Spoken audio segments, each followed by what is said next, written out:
Okay, so driving lesson number 4 na tayo mga kamanibela. So tuturo natin sa ating estudyante. Ganun pa rin, Pia, hi ka muna. Ayan, hi sa ating 1 million subscriber. Ayan, oh, ang ganda ng place. Ayan, ganda ng lugar. Ayan po, makikita nyo. Ito po yung practice namin dito. Ayan. Okay, so ngayon tuturo natin sa kanya yung paggamit ng gear at the same time yung kilometer speed. Okay, dito tayo sa paggamit ng cambio, no? So bawat gear kasi, halimbawa gear 1 hanggang gear 5, mayroon pong corresponding na speed na binibigay. So ito gear 1 natin, so cambio mga Pia gear 1. So ang speed niya rapat diyan is from 0 to 20 km. Yan po yan, gear 1.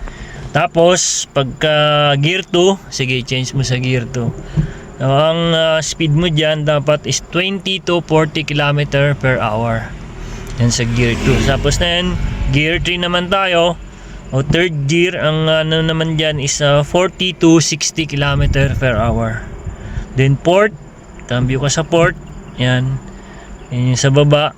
From 60 to 80 km per hour naman po dyan. Then fifth gear na tayo.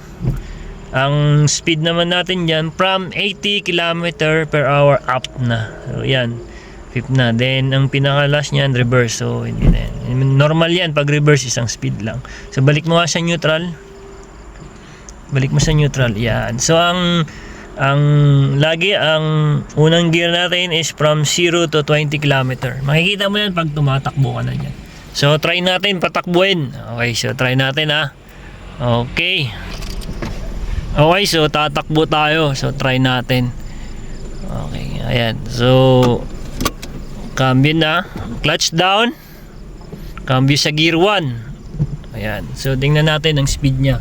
Okay, half clutch. G lang, kalati sa clutch, kabig ng konti sa kaliwa. Yan, from 0 to 20. Yan ang takbo mo. Ngayon, pag lumalampas ka ng 20, clutch down ka ulit, cambio ka sa 2. Yan, cambio na sa 2. So yan, gas ka, gas lang. Dandahan, masyado. Okay. Yan, so konting brake lang, lalay lang. Sige, tuloy-tuloy lang. Basta dito ka lang sa bandang gilid. Hazard lang tayo, baka may makasalubong tayo dyan. Ayan, so okay na yan mga kamanibela. Okay, so I hope na may natutunan kayo sa ating driving lesson number 444. Okay, so ayan ganda, di ba? Yan yung mga tao. Okay, pause lang sa daan. Ayan. So pag medyo mabilis, magalalay lang ng preno. So tayo ngayon nasa gear 1, gear 2 na tayo. Ayan, naka gear 2. Ayan. So takbo natin dyan mga yan. Makikita nila dyan. Okay, tuloy-tuloy lang. Ayan. Doble yung camera natin. Ngiti naman dyan ba? Ayun. Okay, sige, tuloy-tuloy lang. So medyo hapon na mga kamanibela. Dapat na tayo ng hapon. Medyo bumibilis. Apply ng brake.